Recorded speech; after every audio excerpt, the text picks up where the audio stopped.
Antes de empezar con el episodio, te tengo una gran noticia. En Marketing para Restaurantes desarrollamos un plan de marketing gastronómico completamente gratuito para tu negocio, para que tú entiendas cómo ser proactivo durante el año y aumentar tus ventas.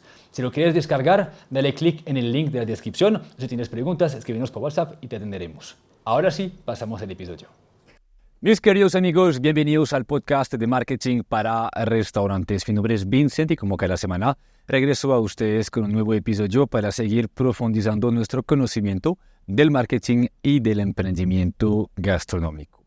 Chicos, hoy es viernes y estamos ya terminando una semana muy movida. De esa semana tuvimos el placer de recibir a nuestro amigo Daniel Jiménez de Gestión de Restaurantes, que vino aquí a la ciudad a dar una conferencia espectacular y una masterclass también el jueves pasado para hablar sobre un tema muy importante que es la rentabilidad de un restaurante, ¿sí? Y hoy, teniéndolo con nosotros, queremos aprovechar obviamente de hacer un nuevo episodio con Daniel, porque la última vez que lo hicimos hace más o menos un mes fue todo un éxito. Se dieron cuenta, muchos de los comentarios de Daniel se volvieron virales en redes sociales, la comunidad aumentó muchísimo, tanto en YouTube como en Instagram, y no por este fin, sino por seguir ayudando a ustedes, obviamente, a acortar su curva de aprendizaje.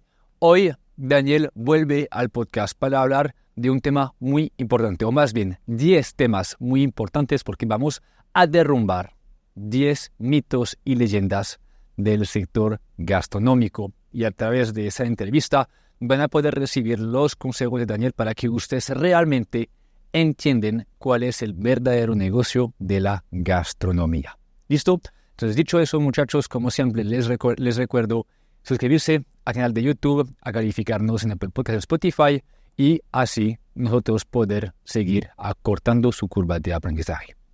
Dicho eso, mi hermano, gracias. Yo que te dije gracias 1000 veces durante esa semana.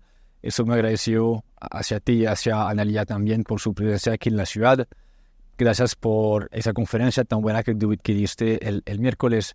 Te quería preguntar para empezar, ¿cómo te sentiste? ¿Cómo te fue en esa ciudad? De maravilla, obvia. Agradeciéndote la invitación, agradeciéndote todo esto que estamos desarrollando juntos desde que nos conocimos en el Congreso de Cúcuta un tiempo atrás. Y muy feliz de estar aquí en esta ciudad fantástica de Medellín. Yo no conocía, es la primera vez que vengo a esta ciudad y realmente no solo la ciudad en sí, sino la gente que me ha recibido de forma realmente maravillosa. La conferencia fue una gran satisfacción para mí, no solamente por el hecho de que yo pueda realmente transmitir mi experiencia, ayudar a los emprendedores, empoderar a los emprendedores del ramo gastronómico, sino también la respuesta de la gente. Eso es lo que más nos motiva y nos entusiasma a seguir con nuestra misión. Cuando la gente participa, cuando la gente pregunta, cuando la gente entra hasta en polémica con nuestros contenidos, es la señal de que estamos en el camino correcto. Es así. Me alegro. Como comentaba en la introducción, hoy vienes a derrumbar algunos mitos que muchas personas pudiesen pensar del sector y de la restauración hoy en día, que deberíamos como desarrollar, porque muchas veces los emprendedores, yo lo llamo así, entran muy engañados en el sector, pensando ideas que no necesariamente son la verdad, ¿sí? Entonces, antes de empezar, tú me describiste una listica de esos mitos que tenemos que aprender a conocer, y el primero es el siguiente. Lo voy a leer y luego me elabora sobre esto. Los restaurantes tienen márgenes de ganancias altos.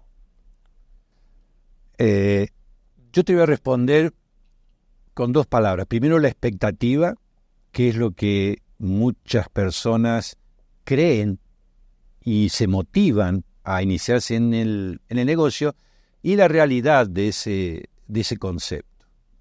Muchas veces coinciden y no coinciden.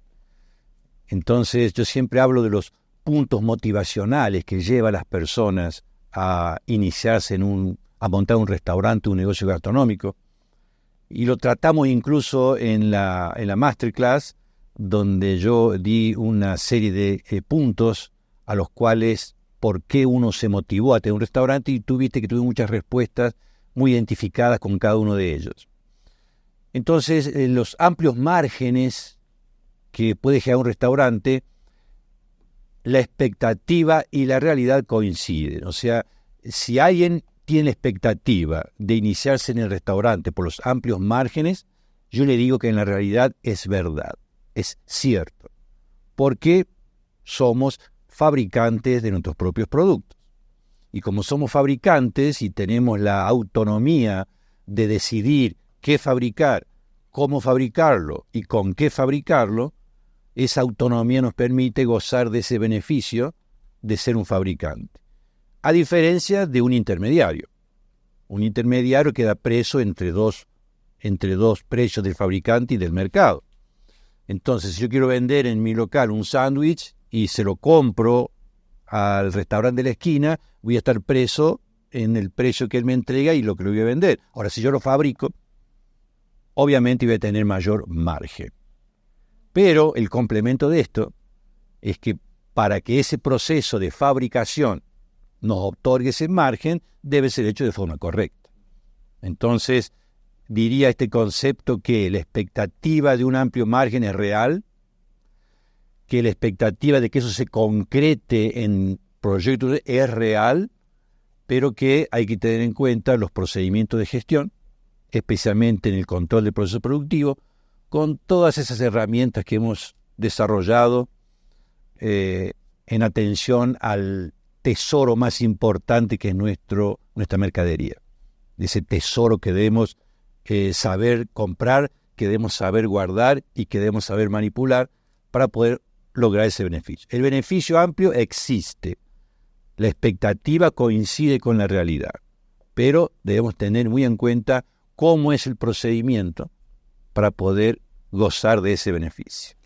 En otras palabras, los restaurantes pueden ser muy rentables siempre y cuando prestamos atención a la gestión del CMB. CMB, ¿cierto? Del CMB, exactamente, porque es donde nosotros invertimos el dinero. Cuando compramos la caja de carne, cuando compramos la caja de tomate, y estamos invirtiendo el dinero, y esos productos siguen siendo dinero. No por el hecho de que sea una caja de tomate, debemos gráficamente olvidarnos del billete, del dinero. Ese producto continúa siendo nuestro dinero, en la forma de un tomate. Entonces, si seguimos el procedimiento correcto, de qué vamos a hacer con esa mercadería, tener en cuenta el factor de rendimiento de ese insumo, cuánto nos cuesta después de la pérdida o la merma, y si conseguimos fijar el precio correcto de nuestro plato en base a la realidad de nuestra cocina, vamos a obtener sin duda ese beneficio. Muy bien, excelente. Lo segundo mito o tema clave del emprendimiento es la realidad con que muchas personas empiezan no solamente solos, sino en sociedad, y eso conlleva unas oportunidades, pero también unos riesgos. ¿Qué nos puedes contar sobre esto? La sociedad en un restaurante, un tema muy complicado. Complicado en dos aspectos. La expectativa es que tú estás entusiasmado por un proyecto de negocio, vamos a suponer. Te voy a montar un escenario. Yo soy un cocinero en un restaurante, con muchos años de experiencia. Tengo éxito en mi oficio de cocinero. Y decido montar mi propio restaurante. Digo, ya es hora de que yo salga de mi relación de dependencia y quiero mi propio negocio. Pero no tengo el dinero. Entonces busco un socio que me aporte el capital, que me aporte el dinero. Es el tipo de sociedad más común que yo encuentro en el ramo de los restaurantes. El socio capital trabajo, ¿correcto? Quien aporte el dinero y quien aporte el trabajo. Y en ese entusiasmo, en esa ansiedad de poder ya tener tu negocio, muchas veces no prestamos atención a quién va a ser nuestro socio y no prestamos atención a los detalles del contrato social, del acuerdo de la sociedad. No hablo del contrato escrito que debe ser registrado ante la Junta Comercial. Hablo del acuerdo entre las partes de cómo se va a desarrollar la actividad. Porque cuando los números son buenos, está todo bien. Pero cuando empiezan los problemas, y eso no está bien determinado en el acuerdo, comienza realmente la verdadera pesadilla del socio. Vamos a suponer, el socio aportó $150,000 y el otro socio el capital. Ambos tienen un valor que han aportado. Entonces, si el negocio cuesta 300,000, la mitad es para cada uno. El hecho de que uno haya puesto dinero no significa que el otro, que no pone dinero, pero que pone el know-how del restaurante, tiene la misma proporción en el valor. Ahora, vamos a suponer que a los 6 meses se necesite más dinero para inyectar en el restaurante. El resultado se demora, algunos factores externos que pueden influir, pero que a los 6 meses hay que colocar dinero para el flujo de caja. Y eso no está bien determinado, no está bien hecho en el acuerdo. Entonces comienzan los conflictos. Entonces el socio le pide, no, tenés que poner más dinero, y el otro dice, no, ya puse mucho dinero, y no está claro cómo tiene que hacerse, y si el otro socio va a prestarle dinero al restaurante, el restaurante tiene que devolvérselo, y como eso no está claro, comienzan los problemas en la sociedad. Eso es un escenario que yo te pongo como ejemplo, que muestra un poco la realidad de esa expectativa de que las sociedades son sanas dentro de un negocio gastronómico. Son sanas siempre y cuando uno pueda establecer y registrar las responsabilidades de cada socio.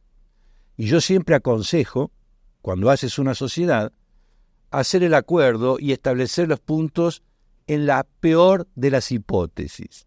Siempre considerar la peor de las hipótesis de lo que puede suceder. El peor desastre que pueda suceder, puedes contemplarlo y colocar cuáles son las responsabilidades de cada uno. Entonces vas a lograr una línea de conducta dentro de lo que es una sociedad. Si tú buscas un socio que aporte dinero, y si yo tengo un banco que me puede dar ese dinero, aún pagándole un interés, yo prefiero el banco. Te refieres, me imagino, que también a la, no sé si llamarlo como la presión emocional de tener que responder a otra persona, mientras que simplemente pagar un crédito mensualmente que luego va a ser recubriendo, ¿cierto? Sí, las relaciones entre las personas generan sorpresas. A veces buscamos un socio y no lo conocemos realmente. No hemos interactuado con él. Y lo que es peor, no sabemos cuáles son las reacciones ante ciertas actitudes. ¿Correcto? Incluso hacer una sociedad con un familiar, al que lo conocemos durante 20 años. Pero una cosa es la relación familiar y otra cosa es una relación de negocio. Vamos a suponer que la sociedad es como un matrimonio. Vamos a suponer que tener un socio es tener un jefe, porque tenemos que rendir cuentas, tenemos que tener claridad en nuestras acciones, tenemos que proyectar lo que va a suceder y todo eso preestablecerlo en nuestro acuerdo societario. Entonces, si tú buscas un socio y ese socio realmente tiene un aporte de valor al negocio, si realmente la participación de esa persona le va a aportar valor a tu negocio, hay que considerarlo. Pero si buscas un socio solamente porque desarrolla alguna parte operativa de tu restaurante y piensas que porque es un socio te va a salir más barato, olvídate. Muy bien. Vamos a pasar al tercer punto. Durante los últimos días, al compartir comidas contigo y los restaurantes, yo te veía muy pendientes del precio de los platos y sobre todo de las cosas saborizadas. Y lo cual me lleva a este punto, que es la afirmación que el precio lo es todo. El precio lo es todo. Es una expectativa de los gestores de que se enfocan en el precio de sus productos como un indicador de su resultado. Y la realidad es totalmente lo contrario. Entonces tenemos aquí un mito que debemos derrubar, diciéndole que la realidad de eso no tiene nada que ver con la expectativa de que el precio es fundamental. El precio es un indicador más de tu gestión. Y el mayor problema existe cuando el emprendedor decide fijar los precios de su menú.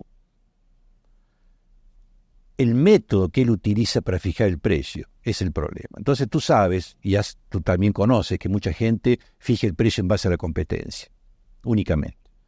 Mi agua saborizada de mi competencia está en 18.000 pesos y yo la voy a colocar en 14.000. Pensando en el subconsciente de que como es un producto que teóricamente te está generando una buena margen, porque es un agua saborizada, tú te quedas conformado de que los 14.000 está bien y que vas a competir ante los 18 de tu rival económico y tú te conformas con eso.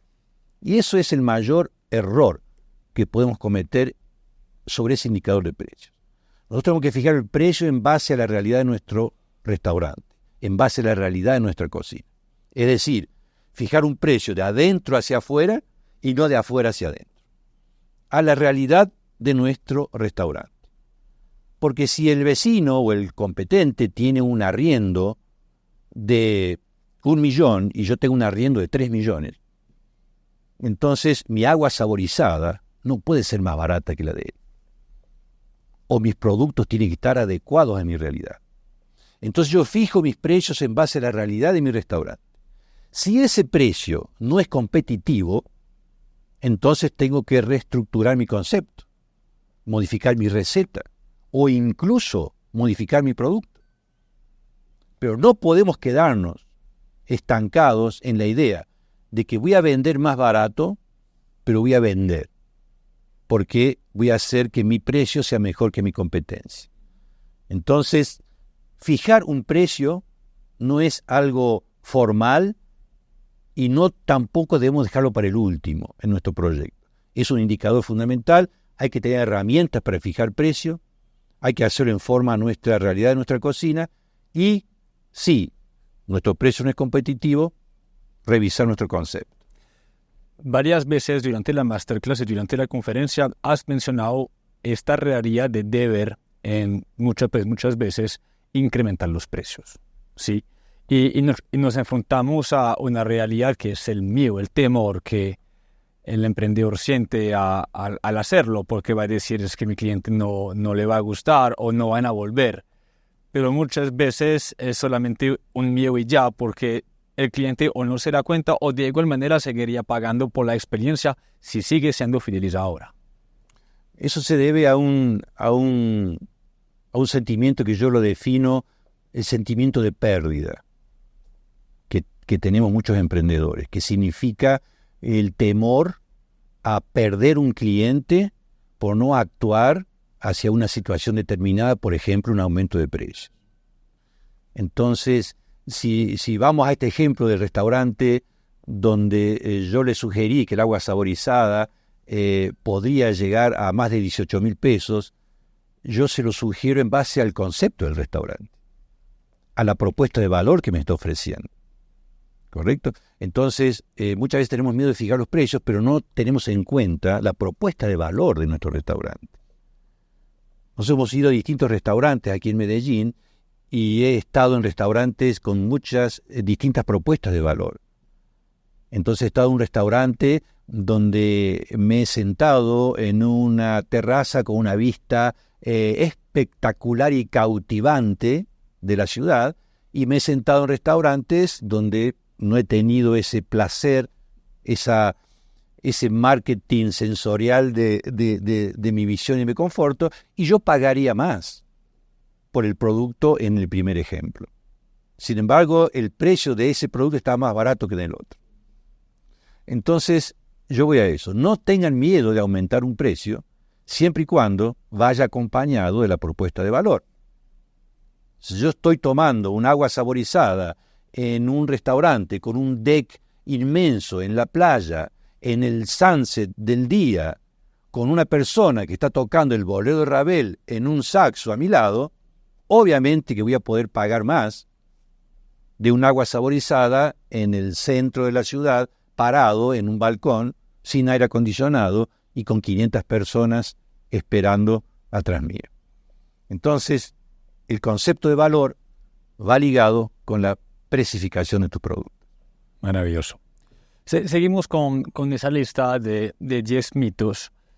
Hay creo que ya es el cuarto, ¿cierto?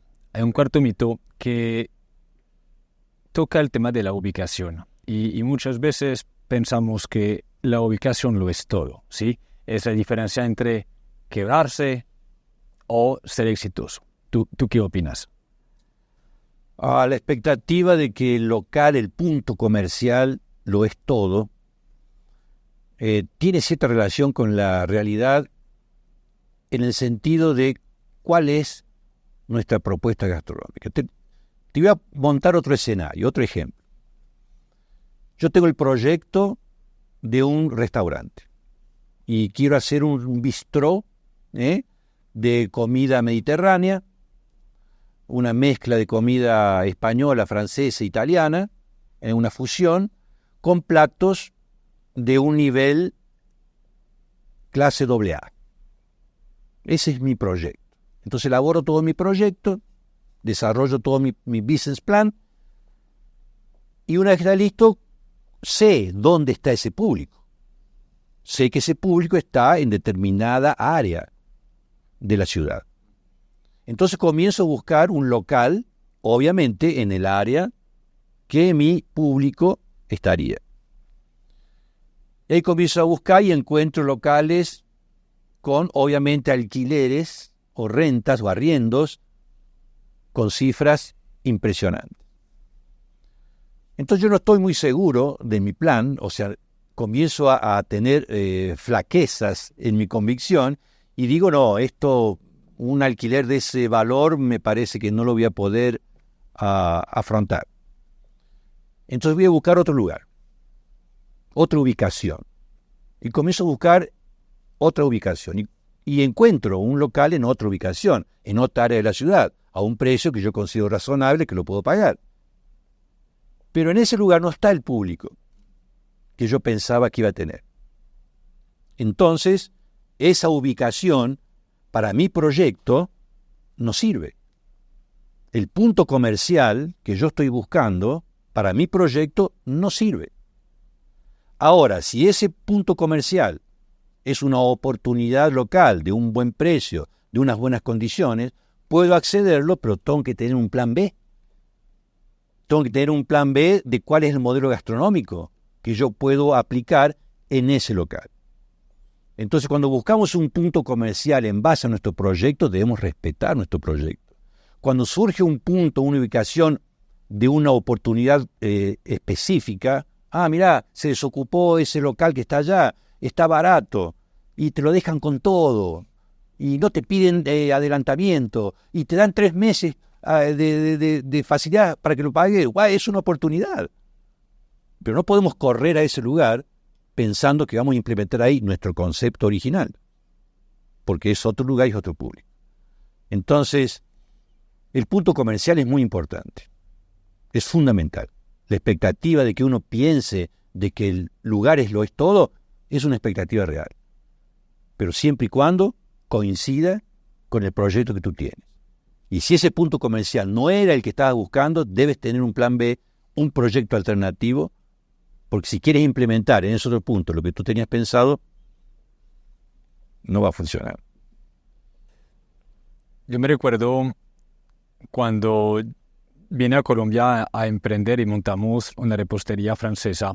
Miró de Francia un amigo de mi papá, que era en la época mi socio, y esa persona vino a ayudarnos con la ubicación del local.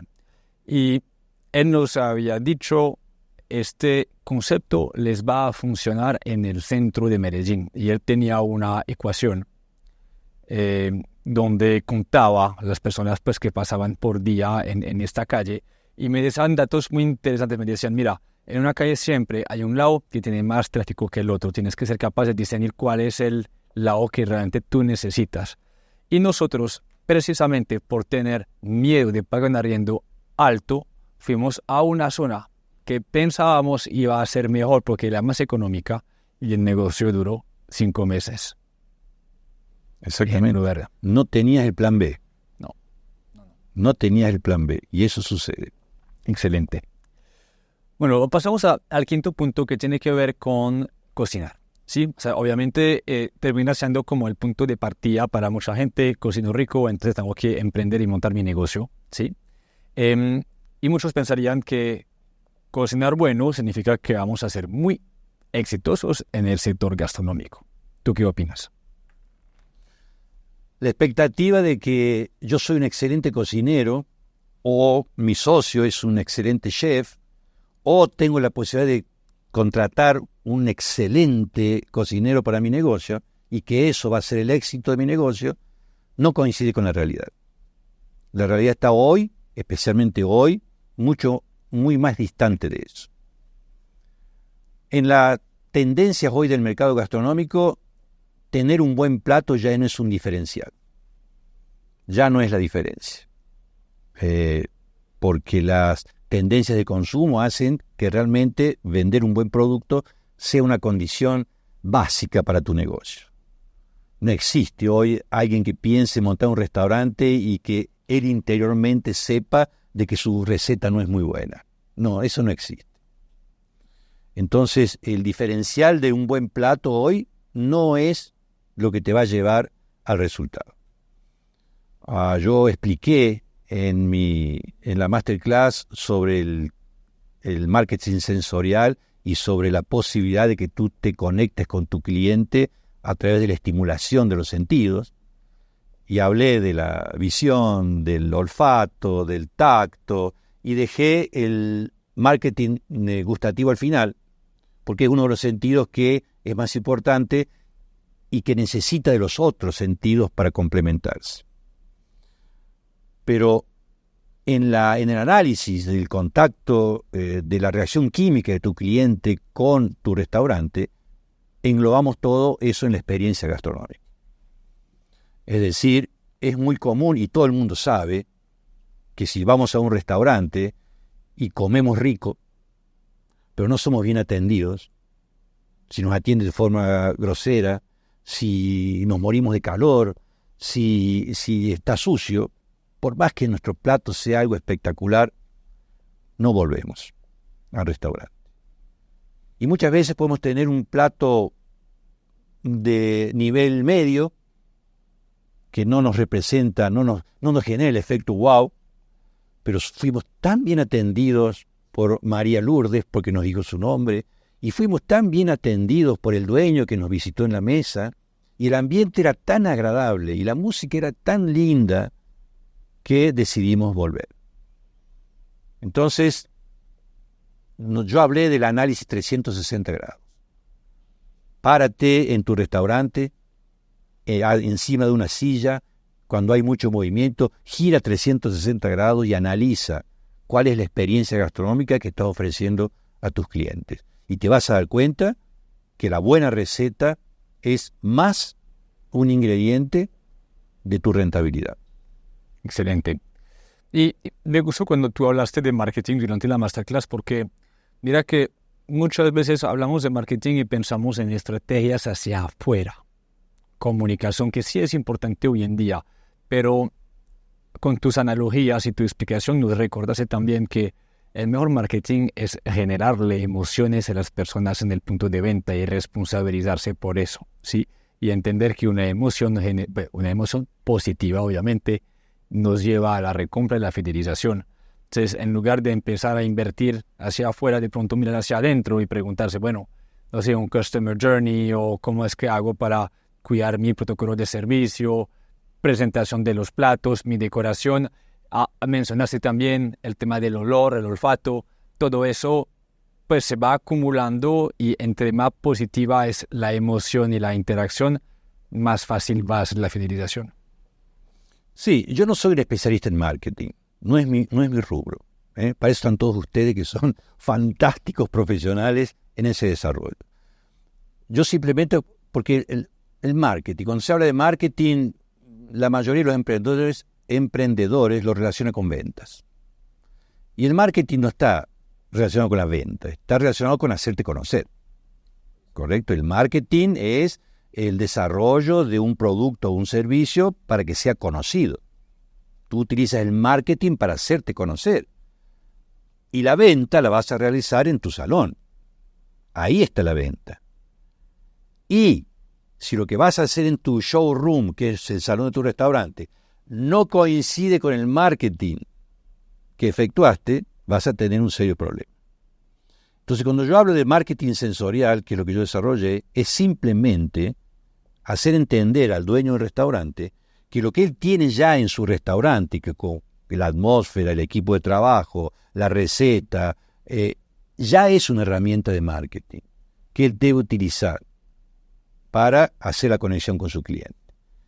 Entonces, subestimar la fuerza que tiene una buena iluminación, subestimar el impacto que tiene una música programada y de buena calidad, subestimar lo que es la textura de un menú o el peso de un cubierto, es hacer un poco negar esas herramientas y solamente considerarlas como una parte operativa y no utilizarlas como una herramienta para la venta y para el marketing de tu producto.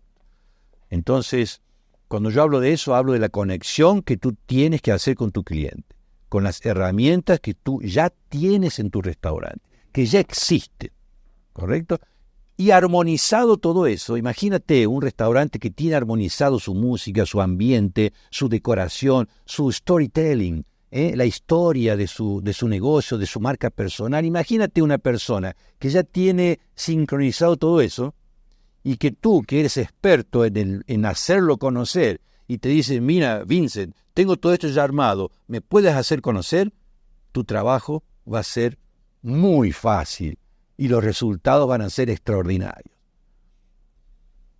¿Te referías a eso cuando en el sexto punto me pusiste el menú es más importante que el marketing entonces? El menú es una herramienta de marketing. Uh-huh.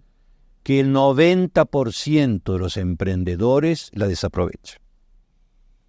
El 90% de los emprendedores utiliza el menú como una simple libreta para ofrecer lo que vende y no lo utiliza como una herramienta. Fíjate, cuando yo hago las mentorías y cuando corregimos todo el margen de rentabilidad de los platos, necesariamente hay que cambiar el menú. Es una obligación cambiar el menú, porque ahora sabemos en nuestro ranking de rentabilidad. Nos dimos cuenta que el plato que más vendemos no es donde más ganamos, entonces tenemos que modificarlo. Entonces tenemos que, de todo lo que aprendimos, modificar nuestro menú. Y ahí lo entregamos a los profesionales para que el diseño del menú sea realmente otra de las herramientas en la venta. Entonces, el menú por sí es una de las herramientas más importantes que existe en ese proyecto de marketing, en ese proyecto de aumentar nuestro volumen de venta. Dirigir las personas hacia los productos que nosotros queremos que compren. Por supuesto.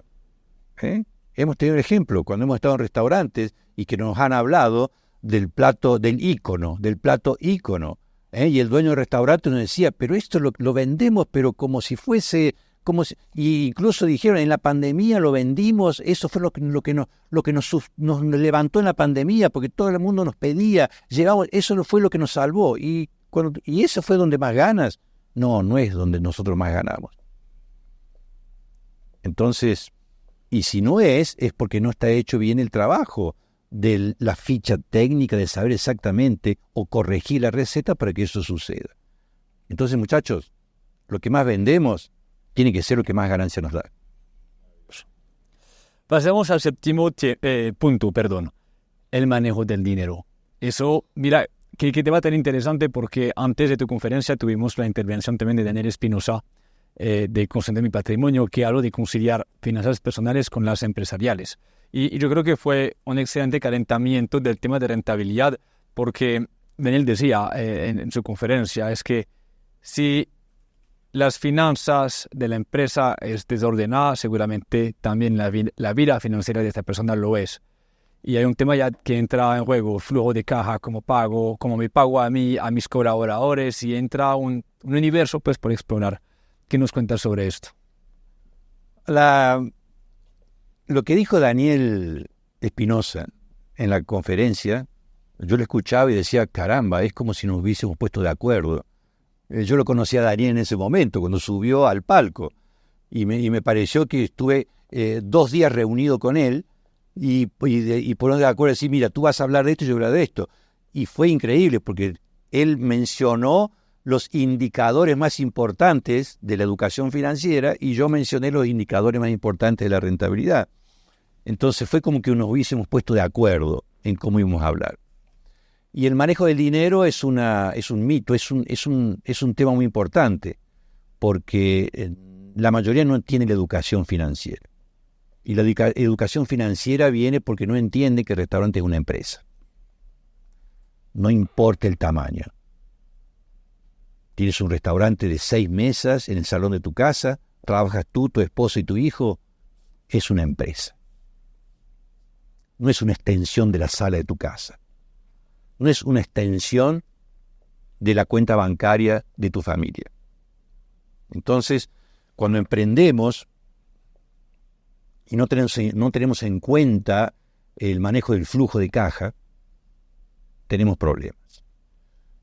Cuando comenzamos a tener resultados y comienza a sobrar dinero en la cuenta a fin de mes, la mayoría empieza, bueno, ahora tenemos dinero, vamos a cambiar el auto, te voy a comprar el iPhone 55, nos vamos a ir de vacaciones a México, y ahí comienzan los problemas.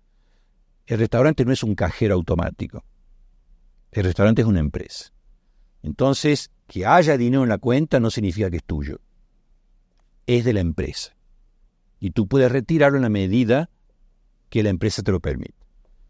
Entonces, si eres el dueño del restaurante o socio del restaurante y cumples funciones dentro del restaurante, vas a recibir un prolabore, un sueldo, por la función que tú cumples en base a los valores del mercado. Tú eres el jefe de cocina, vas a recibir un salario como jefe de cocina, lo mismo que le pagarías a un empleado. Tú eres administrativo en tu restaurante, manejas las cuentas, las compras, vas a recibir un sueldo como le pagarías a un empleado. Y cada 3 o 4 meses se hace el balance y si hay rentabilidad, vas a distribuir la rentabilidad entre los socios. Y como dijo Daniel, siempre en un porcentaje, 70-30, 80-20, nunca vas a retirar todo el dinero porque debes dejar un fondo de reserva para tu empresa. Todo esto es educación financiera. Entonces el manejo del dinero es uno de los grandes problemas que tenemos cuando el dueño del restaurante no entiende que es una empresa. Dejé mi trabajo para montar mi restaurante. Salí de la relación de dependencia para ser mi propio jefe. Pero comienzo mi restaurante y yo tengo que vivir de eso, porque tengo que pagar mi renta, tengo que pagar la cuota del auto, tengo que pagar la cuota de la escuela de los niños, y ya no tengo más aquel trabajo, y no tengo reservas. Y si yo voy a depender del restaurante, que aún no está en su punto de equilibrio, y voy a sacar dinero de ahí, entonces voy a ir a la quiebra. Mucho más raro. Es un tema que deseamos explorar más en marketing para restaurantes porque nos dimos cuenta que obviamente el mal manejo de la empresa financieramente impacta directamente la familia y la misma prosperidad de la persona pues, en su futuro. Y lo de sanar eso sería un gran paso para el emprendedor. Sí, pero nosotros como gestores necesitamos la ayuda y el apoyo de los profesionales contables, que nos orienten en qué tipo de empresa debemos formar, cuáles son las características impositivas que debemos ingresar, porque eso es muy importante. Y yo lo mencioné en la conferencia. Cuando yo me inicié en el emprendedorismo, los contadores no me duraban ni 30 días a mí. Yo lo mencioné, me peleaba con todos. O ellos me abandonaban o yo los abandonaba. Porque yo les decía, escuchame, vos tenés que trabajar para mí, no para el gobierno. Vos trabajás para mí, no para el banco. Y lo que yo no entendí es que ellos me estaban educando financieramente. Y si yo le hubiese hecho caso desde el inicio, hubiese organizado el flujo de caja, el retiro de un inicio, me hubiese ahorrado mucho tiempo y mucho dinero. Pasamos ahora al octavo punto, que tiene que ver con cuánto tiempo un restaurante se va a demorar en en ser rentable. ¿Sí? Muchos pensarían que serían años, pero ¿será que pueden ser meses? Bueno, ese es un mito muy común. Cuando la gente dice, no, necesitamos por lo menos 5 años para que el restaurante comience a generar lucros, o necesitamos 3 años para que el restaurante comience a tener resultados. Hay que distinguir dos cosas. Una cosa es la rentabilidad y otra cosa es la amortización de capital. Son dos cosas totalmente diferentes. Yo invertí $150,000 en el restaurante. O entre 3 socios invertimos $500,000 en un proyecto de restaurante. O saqué un préstamo para iniciarme en el negocio. Sea como sea, o usé mis ahorros. Es igual. Tenía ahorrado todo este dinero y lo usé para el restaurante. Sea como sea la fuente de ingreso, es un dinero que se transforma en el capital de tu restaurante, que debe ser amortizado, debe ser devuelto en cierta forma, porque al banco le tienes que devolver el dinero. A tus socios, si esa parte no forma parte del capital de la empresa y te presta dinero extra, hay que devolverlo. Y si tú tenías tus ahorros, tus únicos ahorros, tienes que reintegrar. ¿Correcto? Con los intereses correspondientes y todo lo demás. Entonces, si yo aporté X cantidad de dinero, lo voy a amortizar en un tiempo prudencial, razonable. Si tú pides un préstamo de $100,000, el banco te da 5 años para devolverlo. ¿Correcto? Entonces es proporcional a la inversión el tiempo. Tampoco puedes pretender devolverlo en 3 años. Es absurdo. Entonces, devolver el dinero. Cuando tú debes ese dinero y tú dices, bueno, por año voy a devolver tanto o voy a reintegrar tanto, entonces por mes significa que voy a necesitar $1,000 por mes en concepto de amortización de capital. Si yo incorporo esos $1,000 al costo financiero de mi negocio y genero un margen de contribución lo suficientemente amplio para pagar esa amortización de capital junto a todos mis otros gastos, yo soy rentable. Mi restaurante ya es rentable, porque tengo un plan de amortización de capital que lo incorporé al costo financiero. Y si mi margen de contribución es suficiente, yo soy rentable, mi restaurante es rentable. Y voy a demorar 5 años para restituir mi capital. Entonces, y esa rentabilidad yo la puedo conseguir en 60 días, en 90 días, en un año, dependiendo, pero que el negocio sea rentable es muy diferente a amortizar el capital, sea como sea que haya ingresado al negocio. Muy bien.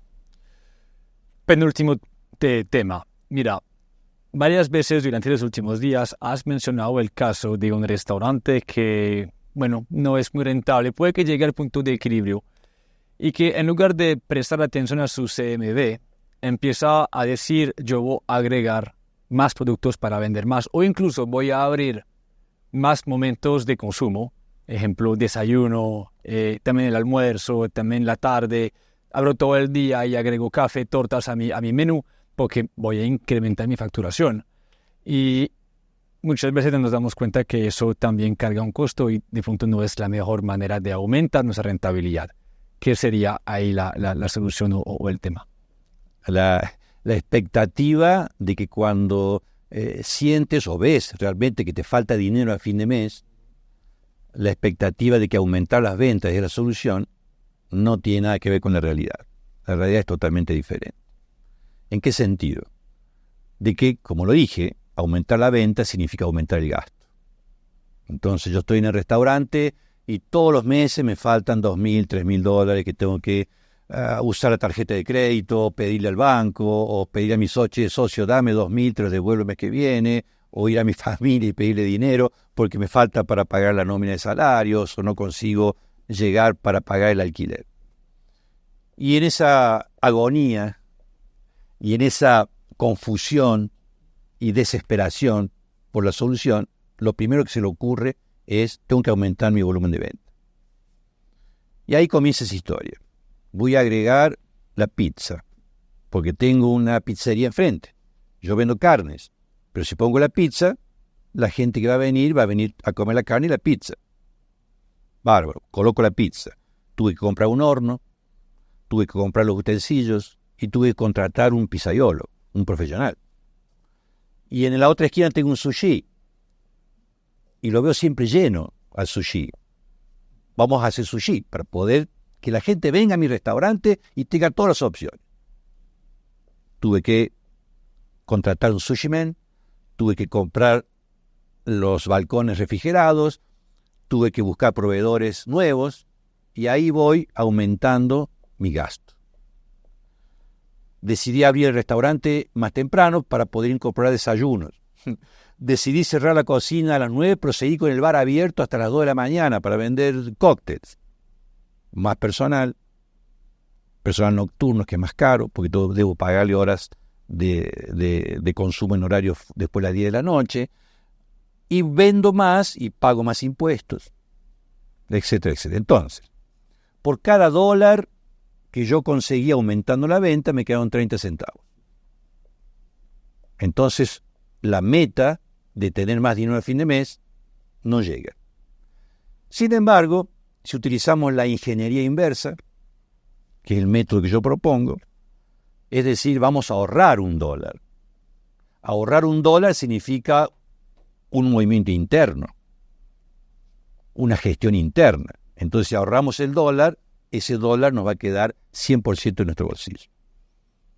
Entonces, si un restaurante que vende $100,000 y gasta en la mercadería el 42%, y yo consigo que en vez del 42% gaste el 38%, le va a representar al año quizás entre 57 y $60,000 más en el bolsillo. Genuinos. ¿Por qué? Porque solo corregimos 4 puntos porcentuales del CMB.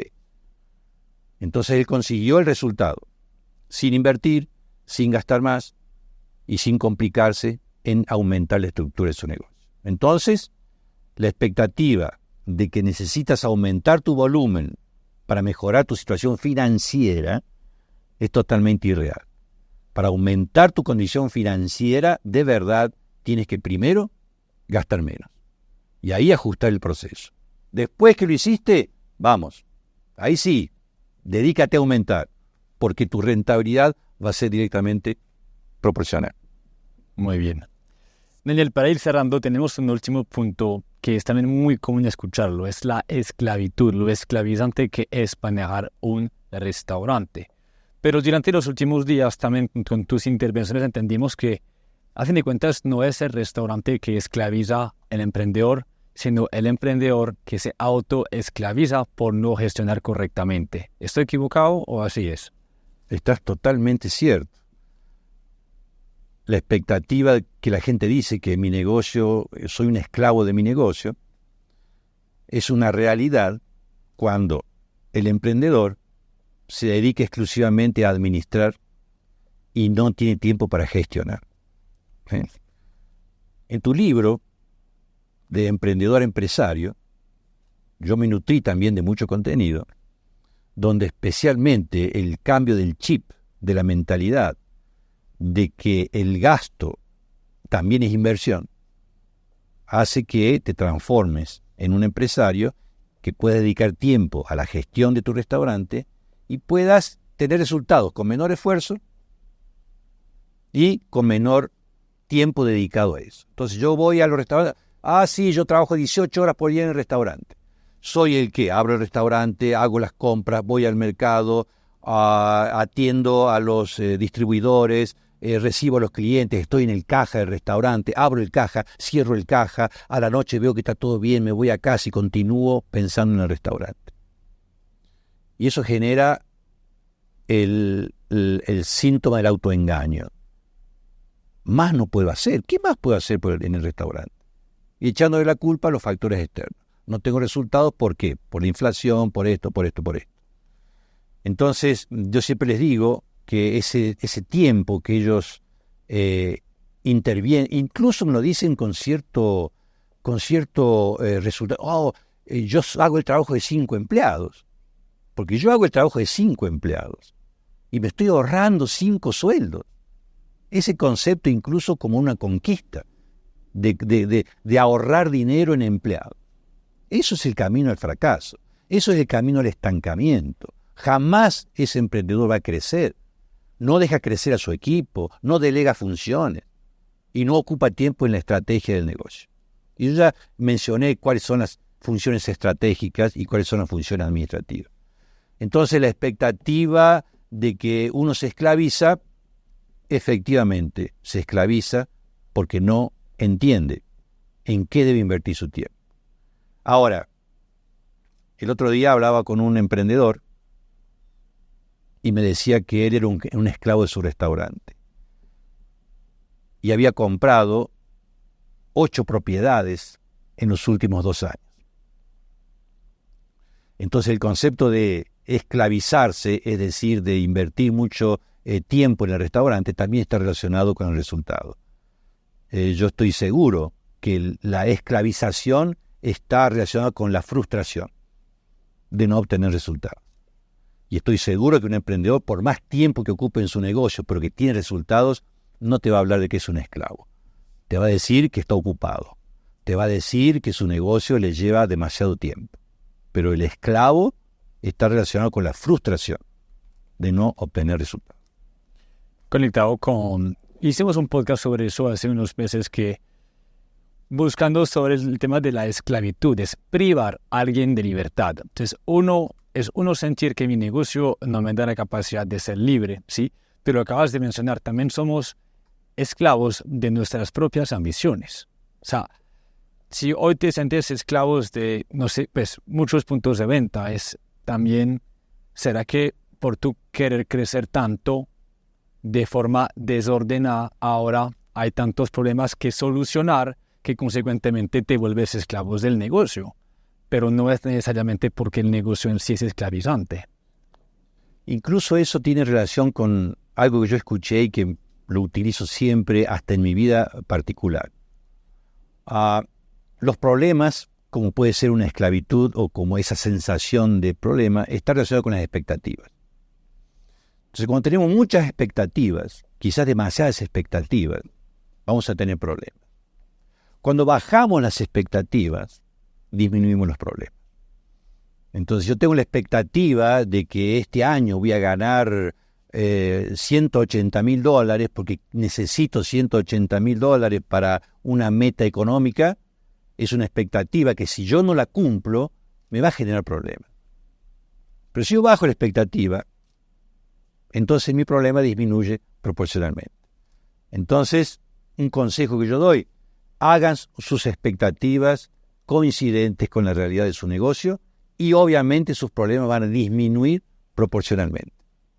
Maravilloso. Daniel, gracias. Gracias por tus intervenciones. Tú ya sabes, es la segunda vez que en el podcast nos encanta a nosotros terminar siempre con las últimas palabras que le quieres decir hoy a los emprendedores gastronómicos. La expectativa y la realidad, como hemos desarrollado ahora de cada punto, es un nervio de la motivación y de los instrumentos que tenemos para desarrollar nuestro negocio. Cuando emprendemos un negocio, lo hacemos con la expectativa de ser autónomos en nuestro tiempo, de ser autónomos en nuestro dinero, de decidir cuánto queremos ganar, cómo queremos ganar y tener sobre todo la libertad de decidir cuándo queremos hacer las cosas y cómo. Y el aprendizaje es una de las herramientas espectaculares, porque aprender nos hace visualizar las oportunidades. Si no queremos aprender, si pensamos que nuestras propias habilidades son lo suficientemente buenas para llevar adelante un negocio, van a pasar oportunidades a nuestro lado y nosotros no las vamos a ver. Entonces, tu frase de acortar la curva de aprendizaje, yo la he adaptado para mi método y pienso que aprender es uno de los caminos más importantes para el resultado. Pero para eso necesitamos cierta dosis de humildad y de sacrificio para poder aplicar lo que aprendemos. Entonces mi consejo, aprendan, apliquen, busquen ayuda y sin duda los resultados llegan. Daniel, gracias por tus palabras, por tu visita. Siempre bienvenido aquí en Marketing para Restaurantes. No es un adiós, es un para pronto. Nos vemos pronto para nuevas iniciativas. Y bueno, sé que esa nueva intervención va a llamar mucho la atención. Perfecto. Y yo, por supuesto, dispuesto. Me encantó lo que hemos hecho aquí, me encantó Medellín y deseo volver, deseo seguir participando de este tipo de contenidos y muchísimas gracias a vos y a todo tu equipo por lo que hemos hecho aquí en Medellín. Gracias, mi hermano.